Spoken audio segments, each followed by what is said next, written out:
আবারও চলে এসেছি একটা টিউটোরিয়াল ভিডিও নিয়ে। তো আজকে তোমাদের সঙ্গে শেয়ার করব ডিজাইনার নাইটি স্টিচিং টিউটোরিয়াল। তো তোমাদেরকে এর আগেও দেখিয়েছি ডিজাইনার নাইটি স্টিচিংয়ের টিউটোরিয়াল। তো দেখো, প্রথমেই আমি হাতাটা সরু করে মুড়ে নিয়েছি। এরপরে পিছনের যে পাটটা আছে ওটাতে আমি কাপড় থেকে এরপরে আমি তোমাদের একদিন ডিজাইনার নাইটি কাটিং করে দেখাবো। আসলে কাটিংটা আগের দিন আমি অল্প দেখিয়েছি, তো এরপরে পুরোপুরি একদিন দেখাবো তোমাদের। তো আজকে স্টিচিংটা দেখিয়ে দিচ্ছি। দেখো, হাতাটা দুটোই মুড়ে সেলাই করা হয়ে গেছে। আর এই যে পট্টিটা ওটাও আমি বসিয়ে নিয়েছি পিছনের পাটে। আর এই যে সামনের পাট আছে, সামনের পাটে পট্টি বসানোর জন্য এরকম সোজা সোজা আমি 3-4টে টুকরো কেটে নিয়েছি। লম্বা 1 ইঞ্চি মতো কাপড়গুলো মানে চওড়াটা আছে, আর লম্বাটা কিছুটা নিয়ে নিয়েছি। এবার যতটা লাগবে প্রথমে দেখো এরকম করে এক ধার থেকে ধরে সেলাই দিয়ে দিচ্ছি। এরপরে এই যে কর্নারগুলো পড়বে ওগুলো করার জন্য এখান থেকে এইভাবে ধরে কাপড়টা একটু মুড়ে নিতে হবে, যাতে কোণটা তৈরি হয়। তো কোণটা তৈরি করার মতো করে আমি কাপড়টা মুড়ে নিয়েছি। মুড়ে এইভাবে ধরে আবার কোণ যেরকমভাবে সেলাই হয় কিছুটা এনে এদিকে ঘুরিয়ে দিতে হবে। তো দেখো আমি যেইভাবে করছি এইভাবে তোমরা করতে পারো। পেপার পেস্টিং বসিয়ে চুড়িদারে করা হয়, কিন্তু যেহেতু এটা নাইটি তো পেপার পেস্টিং বসাবো না, সেই জন্য আমি এইভাবেই করি। চুড়িদারেও এইভাবে করা যেতে পারে, এটার ফিনিশিং কিন্তু খুব একটা খারাপ হয় না। তো দেখো তোমাদের আমি দেখাচ্ছি কিভাবে আমি পুরোটা করছি। তো এইভাবে করে নেওয়ার পরে তোমরা চাইলে এগুলোতে কাট দেওয়ার পর পট্টিটা একটু উল্টে নিয়ে এই যে এরকমভাবে দেখো, এরকমভাবে ধরে আমি যেখান থেকে প্রেস করে দিচ্ছি ওইখানে তোমরা একটা চাপ সেলাইও দিয়ে দিতে পারো, তাহলে ফিনিশিংটা অনেক বেশি সুন্দর হয়। কিন্তু আমি যেহেতু এইটা এমনি ভালো করে একটু প্রেস করে দিয়েছি, ওটা এমনিই বসে যাবে, ওটাকে আর চাপ সেলাই আমি দিলাম না। তো দেখো তাতেও কিন্তু ফিনিশিংটা সুন্দরভাবেই আসবে গলার ওই যে ডিজাইনটা। তো তোমাদেরকে পুরোটা স্টিচ করে নেওয়ার পরে আমি দেখিয়ে দিচ্ছি। এইখানে দেখো কর্নারগুলো এবার ভালো করে ধরে একটু মুড়ে নিতে হবে, একটু নিজেদের মতো করে মুড়ে নেবে যাতে কর্নারটা তৈরি হয়। সবসময় এটা খেয়াল রাখতে হবে যে কর্নারটা যেন ঠিক মতো তৈরি হয়। এই যে দেখো আমার কোণটা কত সুন্দরভাবে তৈরি হয়েছে। তো ঠিক এইভাবে তোমরা মুড়ে করে নেবে কোণটা, আর এরকমভাবে ছোট্ট ছোট্ট মতো যেন হয় সেটা একটু খেয়াল রাখতে হবে। তো এইভাবে মুড়ে আমি পুরোটাই সেলাই করে নেব। আর আমি এখানে পট্টিটা বসিয়ে 1/2 ইঞ্চি করেই সেলাই করা উচিত, সমস্ত সেলাই 1/2 ইঞ্চি করেই দেওয়া উচিত, কিন্তু আমি একটু কম কম রেখেই সেলাই করি। তো দেখো গলার ডিজাইনটা কতটা সুন্দর হয়েছে। পেপার পেস্টিংয়ে যতটা সুন্দর হয় তার থেকে কিন্তু এটা কোনো অংশেই কম হয়নি, এটাও কিন্তু খুব সুন্দর হয়েছে। তো এরপরে যেহেতু এটা কোমরে দড়ি দেওয়া হবে, যে ডিজাইনটা খুবই চলছে, এটার গলায় লেস বসানো হবে না। যেহেতু আমরা কাস্টমাইজ ডিজাইন করি, মানে কাস্টমাইজ নাইটি যে যেরকম বলে সেরকম বানিয়ে দিই। তো কেউ চাইলে দড়ি নাও দিতে পারে, কেউ যদি বলে গলায় লেস দেবে না তাও হতে পারে। তো যে যেভাবে বলে আমরা চেষ্টা করি সেইভাবে বানিয়ে দেওয়ার। তো দেখো তোমাদের সঙ্গে কথা বলতে বলতে আমি এটা মুড়িয়ে নিলাম। ওখানে যে একটা ত্রিকোণা করে কাটা ছিল ওটা ওপর থেকে কাঁধ থেকে প্রায় 14.5 ইঞ্চিতে দাগ দিয়ে আমি মুড়িয়ে নিয়েছি। এবার সবার লেন্থ অনুযায়ী শেষ যেখানে থাকে, শেষের মাপটা যেখানে হয় সেই মাপেই আমি এটা মানে ওই কাটিংটা দিয়ে এই পট্টিটা বসাই। এবার তোমরা তোমাদের কাস্টমারের কাছ থেকে শেষের মাপটা নিয়ে নিতে পারো। আর যেহেতু আমি রেডিমেড বানাই তাই আমি লেন্থ যেটা হয় যাদের 5.5 ফুট হাইট থাকে বা 5 ফুট 2-3, বেশিরভাগ এরকম 14.5 ইঞ্চিতে দাগ দিলেই মোটামুটি হয়ে যায়। তো এইভাবেই যেরকম কাপ্তান নাইটিতেও পট্টি বসানো হয় সেইভাবে দেখো এখানেও আমি পট্টি বসিয়ে নিয়েছি। তো এইভাবে পুরোটা করে নেওয়ার পর উল্টো সাইডেও দেখো এরকমভাবে সুন্দর করে মুড়ে নিতে হবে। এগুলোতে কি হয়, ফিনিশিংটা সুন্দর হয়।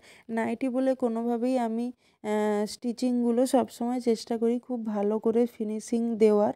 তো জানি না কতটা পারি, কিন্তু চেষ্টা করি কাস্টমারদের পছন্দ হয়, ব্যাস এটুকুই চাওয়া। তো আমি চুড়িদার ব্লাউজ খুব একটা কাটাই না, কিন্তু মানে সময় হয়ে ওঠে না, কিন্তু চেষ্টা করব ব্লাউজ চুড়িদার এগুলো আস্তে আস্তে তোমাদের সাথে ভিডিও শেয়ার করার। আমি কাটালেই তোমাদের সাথে সেই ভিডিওগুলো শেয়ার করব। তো দেখছি তোমরা আমার টিউটোরিয়াল ভিডিও অনেকই পছন্দ করছো। তো দেখো তোমাদের সাথে কথা বলতে বলতে একটা সাইড হয়ে গেছে, অপর সাইডটাতেও আমি এরকমভাবে হালকা করে মুড়ে মুড়ে সেলাই করিয়ে নেব। তো দেখো এইভাবে আমি পুরোটা সেলাই করে নেব। তো এই যে নাইটিটা আমি করছি এখন, গলায় লেস হবে না, এটা যে দিদিভাই অর্ডার করেছে সে একসঙ্গে 3টে নাইটি অর্ডার করেছে। তো সে নিয়ে রিসেলিং করে। তো তার 3টে অর্ডার ছিল, 3টেই গলায় লেস হবে না, কিন্তু কোমরে দড়ি বাঁধা হবে। তো তো দেখো এরকমভাবে তারপরে দেখো পিছন পাটে এই যে পট্টিটা কিন্তু আমি উল্টে সেলাই করিনি, এর ওপরে সামনের পাটটা বসিয়ে আগে আমি কাঁধটা সেলাই করে নেব, তারপরে পিছন পাটটা কিভাবে আমি মুড়ে সেলাই করছি সেটা তোমাদের সাথে শেয়ার করছি। তো দেখো এরকমভাবে কাঁধটা আগে সমান করে ধরে নিয়েছি, তারপরে এখানেও 1/2 ইঞ্চি করেই সেলাই দিতে হয়, কিন্তু আমি ওই যে বললাম আমি একটু কম কম করেই সেলাই রাখি, তো ওপরের দিকে একটুখানি রেখে দেখো আমি সেলাইটা করে নিচ্ছি। তো আমি কাঁধেও ডবল স্টিচ দিই, কিন্তু সব সময় দেওয়ার প্রয়োজন হয় না, এখানে আমি একটাই স্টিচ দিয়ে দিচ্ছি, কারণ যেহেতু ওটা একটুখানি পট্টিটা উল্টে আবার সেলাই করব, তাই না দিলেও কোনো অসুবিধা হয় না। এরপরে এই রাউন্ড শেপগুলোতে দেখো একটু কাট লাগিয়ে দেবো, তাহলে কী হবে রাউন্ড শেপটা ভালো মতো ঘুরবে। তো এরকম ছোটো ছোটো করে কাট লাগিয়ে দেওয়ার পরে আমি পট্টিটা উল্টে নেব। এটা কিন্তু আগেও পট্টিটা উল্টে সেলাই করলে কী হতো, কাঁধটা পরে জুড়লে মানে সাইড দুটো বেরিয়ে থাকতো, মানে গলার দিকের যে কাপড়টা দুটো কিন্তু বেরিয়ে থাকতো, বাজে লাগতো। কিন্তু দেখো এরকমভাবে পট্টিটা যখন আমি মুড়ে দিচ্ছি তখন কিন্তু এই জায়গার যে ফিনিশিংটা সেটা কিন্তু সুন্দর হয়, মানে চুড়িদারেও এরকম অনেকে করে থাকে, চুড়িদার ব্লাউজে।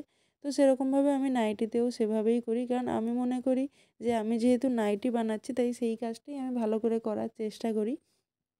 তো দেখো পিছনের গলাটাও কিন্তু খুব সুন্দরভাবে বসেছে। তো দেখো এটা আমার করা হয়ে গেছে, এরপরে আমি হাতা দুটো জুড়ে নেব। তো হাতা অনেকেই আছে মানে ধার থেকে বসানো শুরু করে, কিন্তু আমি মাঝখান থেকে বসাই, কারণ ধার থেকে শুরু করলে ছোট বড় হতেই পারে হাতাটা।